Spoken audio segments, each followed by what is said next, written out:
আমার যে হিন্দু আছে, আমার যে চাকমা, মারমারি, ত্রিপুরা, রাখাইন সহ সকল ধর্মাবলম্বীরাই তাদের নির্ভয়ে তাদের কালচার তারা চর্চা করতে পারবে।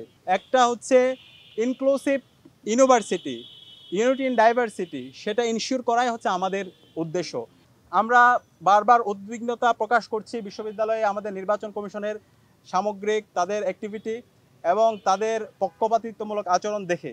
বাঙালি জাতীয়তাবাদ নামে আমাদের উপর ব্রাহ্মণ্যবাদী যে সংস্কৃতি, কলকাতা যে সংস্কৃতি চাপিয়ে দেওয়া হয়েছে এবং সেই সংস্কৃতির মাধ্যমে ইসলামের যে সিম্বলগুলো আছে সেগুলোকে কর্নার করা হয়েছে, সেগুলোকে ক্রিমিনালাইজ করা হয়েছে, সেগুলোকে প্রবলেমেটাইজ করা হয়েছে এবং তার প্রতিচ্ছবি গত 5 দশকে আমরা দেখতে পেয়েছি।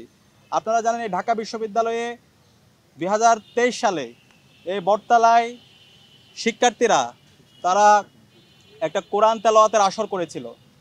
কোরআন তেলাওয়াতের আসর করার পরবর্তীতে বিশ্ববিদ্যালয় প্রশাসন শিক্ষার্থীদেরকে শোকজ দিয়েছিল এবং পরবর্তীতে শিক্ষার্থীদেরকে বিভিন্নভাবে হ্যারাসমেন্ট করা হয়েছিল, সেটা আপনারা জানেন। তো আমরা শিক্ষার্থীদের ম্যান্ডেট পেয়ে বিজয় আসার পর আমরা আশ্বস্ত করতে চাই, বাংলাদেশে এইভাবে যে ক্রিমিনালাইজ করার রাজনীতি, কর্নার করার রাজনীতি, ইসলামের সিম্বলগুলোকে যে আদারিং করার রাজনীতি, সেটা আর চলবে না। কালচারাল ফেসিজম চলবে না। আমাদের শহীদরা জীবন দিয়েছিল কালচারালি আমাদের যেই স্বাতন্ত্র্যবোধ আছে, আমাদের যে ঐতিহ্য আছে সেটাকে ফুটিয়ে তোলার জন্য। তো আজকে যে আমি বললাম কালচারালি আমরা আজাদি পাইনি, সেটার মূল কারণ হচ্ছে কালচারাল ফেসিজম। এই যে মুজিববাদের কালো ছোঁয়া এখন আমাদের সমাজে থেকে গেছে। এখন আমাদের বিশ্ববিদ্যালয়ে বিভিন্ন জায়গায় সেই কালচারাল ফেসিস্টরা বিভিন্ন ধরনের ষড়যন্ত্র এবং চক্রান্ত করছে। তো সেই জায়গা থেকে আমরা শিক্ষার্থীদের ম্যান্ডেট পেয়ে বিজয় আসার পরে আমরা এই কালচারাল ফেসিবাদের কবর রচনা করব এবং জুলাইয়ের শহীদদের যে আকাঙ্ক্ষা, সে আকাঙ্ক্ষাকে আমরা বাস্তবায়ন করব।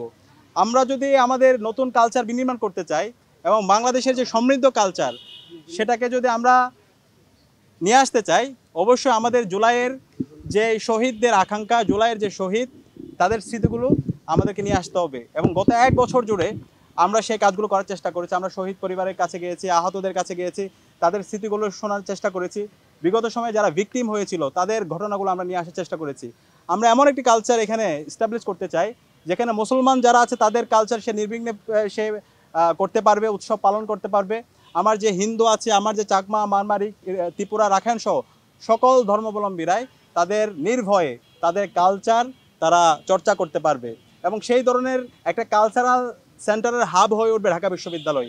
এখানে কোনো পরিচয়ের কারণে কাউকে আদারিং করা হবে না, কাউকে ক্রিমিনালাইজ করা হবে না, কাউকে কর্নার করা হবে না। তো এই যে বৈচিত্র্যের মধ্যে ঐক্য, এই কথাগুলো আমরা বারবার বলছি।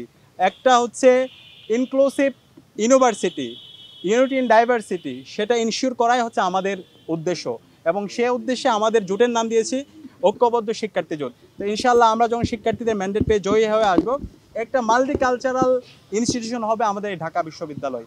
একই সাথে আমরা বারবার উদ্বিগ্নতা প্রকাশ করছি বিশ্ববিদ্যালয়ে আমাদের নির্বাচন কমিশনের সামগ্রিক তাদের অ্যাক্টিভিটি এবং তাদের পক্ষপাতিত্বমূলক আচরণ দেখে।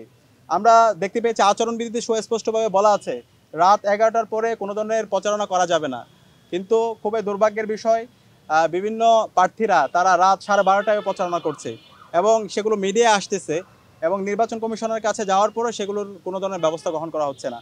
আমরা সবাইকে অনুরোধ করব নির্বাচনী যে আচরণবিধি দেওয়া আছে সে অনুযায়ী সবাই যেন আমরা দায়িত্বশীল আচরণ করি। এবং এর পাশাপাশি আজকে আমরা কলা ভবনের সামনে দাঁড়িয়ে আছি। এটা বাংলাদেশের একদম আমাদের ঢাকা ইউনিভার্সিটির প্রতিষ্ঠাকালীন ফ্যাকাল্টি।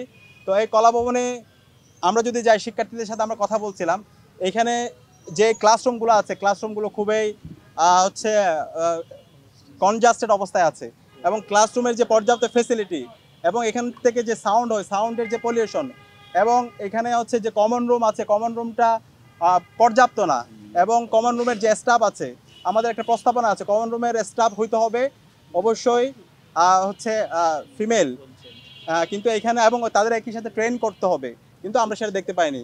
একই সাথে এই আমাদের যে হচ্ছে গবেষণার জন্য আমাদের কলাভবনের শিক্ষার্থীদের যেভাবে তাদেরকে গবেষণা কাজে সংযুক্ত করা দরকার এবং বিভিন্ন ধরনের ক্রিয়েটিভ কাজে তাদেরকে এঙ্গেজ করা দরকার এবং সেখানে যেভাবে বাজেট দেওয়া দরকার তা আমরা দেখতে পাচ্ছি না।